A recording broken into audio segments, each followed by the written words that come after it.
So, welcome back for another video. In this video, isa-share ko sa inyo yung tutorial step by step on how to use TikTok Pay Later as payment method. So, isa-share ko sa inyo kung paano gamitin o kung paano umutang dito sa TikTok Pay Later. Kasi finally nga, meron na nga akong offer na nakapag-activate na po ako. Binigyan po nila ako ng offer na 6,000 pesos, which is I discussed doon sa previous video ko on how to apply, on how I activated, ano yung mga kailangan gawin para ma-aprobahan tayo doon. So, kaka-upload ko lang po noon kahapon, and I hope nasundan nyo rin yung video ko para kahit paano makarelate kayo sa video ko na ito. But isa-share ko din po sa inyo, magko-compute din po tayo ng mga interest ni TikTok per month and kung gaano kahaba yung in-offer sa atin na loan terms, kung after 12 months ba or after 6 months ba. Mamaya po isa-share ko sa inyo yung aking TikTok Pay Later details. But for now po, isa-share ko na sa inyo on how I use it, kung paano umutang dito sa TikTok Pay Later using my own TikTok Pay Later. So punta po tayo sa TikTok shop, located dyan sa baba, click natin yan. Then sa may taas, makikita natin yung mga icons like orders, coupons, messages, bonus. Then, katabi po ni bonus si Pay Later. So, ayan po siya. So, i-click po natin si Pay Later. Yan, click natin. Then, ito po yung lalabas. Meron nga po akong credit limit na 6,000 pesos. Na-activate ko na po ito. So, anyways, punta tayo sa aking cart. Punta tayo sa cart ko kasi mag-o-order tayo. Gamitin natin. So, dito, meron na po akong mga naka-add to cart, of course.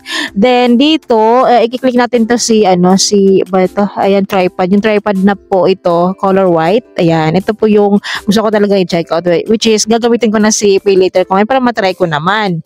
So, yan, check lang natin yan. 799 yung price niya.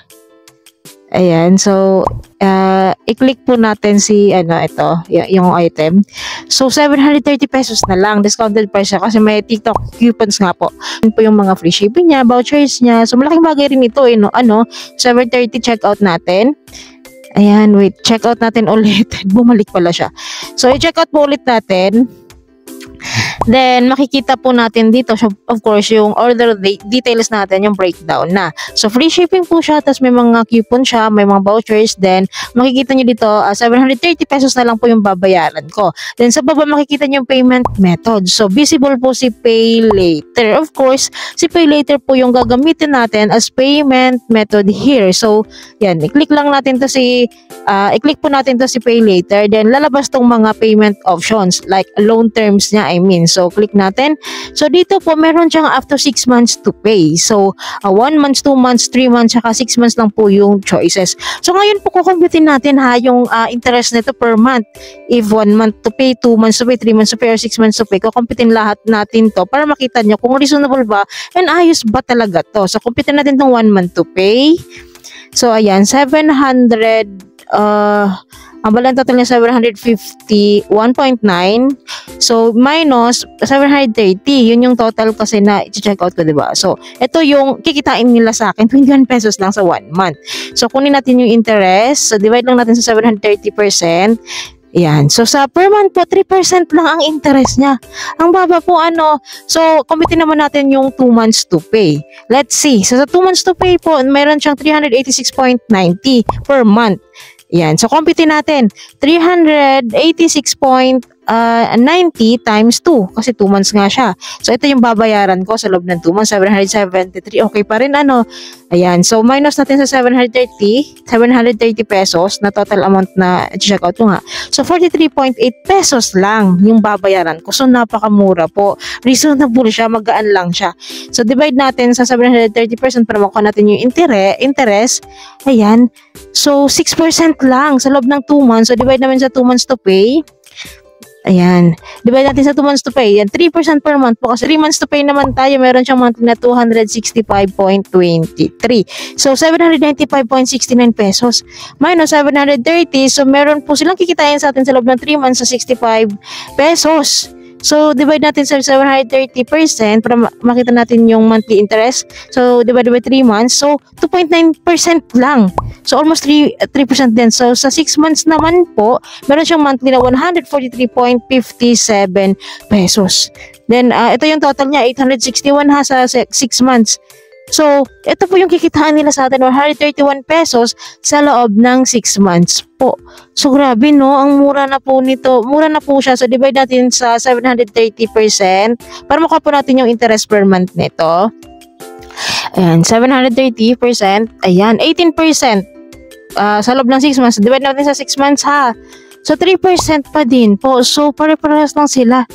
3% lahat po ang standard na interest ni TikTok Pay Later. So, ayan siya. So, ako, iisipin ko kung ano ang mas magandang monthly to pay. Pero ako lang, 2 months to pay lang ang kukunin ko kasi medyo magaan siya kasi parang mabigat pag isang buwan lang, diba? Tsaka magaan lang naman yung payment eh. So, 2 months to pay na lang. Ang medyo, sa akin, compute natin na sa 2 months ulit ha. 386.90 times 2 months, times 2 months, 3 months, 2 months, so 773 minus natin sa 730 na total amount to pay ko sana. So, 43 pesos lang naman, so okay na, so go na po ako dito sa, sa 2 months to pay. Ayan, so go na po ako dito, wala nang pag-alinlangan. So, click po natin itong place order. Yan, kasi okay na ako dyan. Then, enter natin yung pin ko dito sa TikTok. Kasi may mga pin tayo, diba? So, yun. Enter lang natin. After entering this, so, okay na. So, wait lang natin. Ayan. So, order placed na successful na po. Nakapag-order na po ako dito sa TikTok gamit ang TikTok Pay Later. So, ayan na po siya. Ito na po yung on-order ko. Naka-order placed na siya. So, ito po yung details sa baba. Nakalagay nga dito, payment method ko is pay later. So, balik po tayo sa dashboard ni TikTok Shop. Then, click po natin ulit si pay later. Yan, click po natin yan. Yan, nabawasan na po, 5 to 70 na lang po. Ayan po siya. So, click natin itong all statements. Ayan na po yung breakdown ko. Mag-judit ako every 15th of the month. So, ayan po siya. So, ibalik po natin doon ulit. Balik natin. Ayan, amount due ko is 386.90.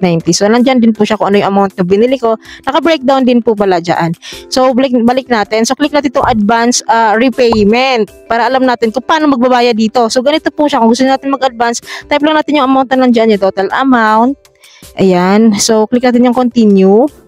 So, wait. Anong nakalagay dito? Your remaining repayment is less than, bakit hindi siya nagpo-proceed? Wait lang. Kulang ako ng 0.80. So, wait lang. So, sa 0.80. Continue. So, ayun. Kulang lang pala ako. So, ito po yung, payment method niya. GCash, Internet Banking, and 7-Eleven lang. So, sa Internet Banking, Union Bank Video, BPI lang po yung tinatanggap nila as payment method. And, syempre, of course, nandiyan si GCash and si 7-Eleven. So, ito lang po yung tinatanggap niya. Wala pong ibang tinatanggap na payment method. Wala rin Maya. So, ito lang po as of now pa. Pero siguro soon, madadagdagan dito. So, balik tayo kasi hindi pa naman ako magbabayad. Tinry ko lang naman. Balik lang natin sa dashboard. So, finally, pa-successful po tayo. Dahil first time ko po dito sa TikTok Pay Later, nagustuhan ko talaga siya and bet ko talaga siya. Kasi diba tingnan nyo naman yung interest per month niya is 3% lang. Then Shopee Loan, Shopee Later, Zest Loan, Lazada Pay Later, Lazada Fast Pass. So medyo itong si TikTok Pay Later, medyo competitive ng konti. Binabaan niya talaga, hindi siya nakipagsabayan pero piliin siya. And bet na bet ko yung process, napaka-smooth. Ganun lang po siya kabilis. Hindi siya masyadong ma-details. Kung nakita niyo naman kanina, ganun lang siya ka-smooth. Sa mga nagtatanong po na mga may TikTok Pay Later pero hindi nila magamit yung kanilang TikTok Pay Later kung bakit daw ganon. My opinion po kasi, I've tried kasi mag-check out ng different things. Then I found out po na hindi po pala lahat ng TikTok shop seller is tumatanggap po siya ng TikTok Pay Later as payment method. So I think po nawe-waive po ni seller yung TikTok Pay Later. Hindi po siya applicable sa lahat ng TikTok shop or sa lahat ng products na gusto nating bilhin. Ngayon po, hindi pa po siya applicable sa lahat ng seller. But majority naman sa TikTok shop is talagang visible siya. So, may mga bagay lang talaga na kapag gusto natin i-check out is hindi po siya available, hindi siya visible sa TikTok Pay Later. Kaya hindi niyo po siya magagamit. So, yan po yung na-found out ko, ha? So, yun lamang po. I hope may natutunan kayo sa video ito. I hope nakatulong tong video sa inyo. Kung may mga katanungan kayo or may mga concerns kayo, may mga other experiences kayo, you can comment down below ha sa comment section. Nababasa ko po yan para din mabasa po ng iba. But anyways, bago kayo mula sa channel ko, please don't forget to like, share, and subscribe. Click yung bell button para updated sa mga bago pa pong mga videos like this. Thank you for watching this video. Bye!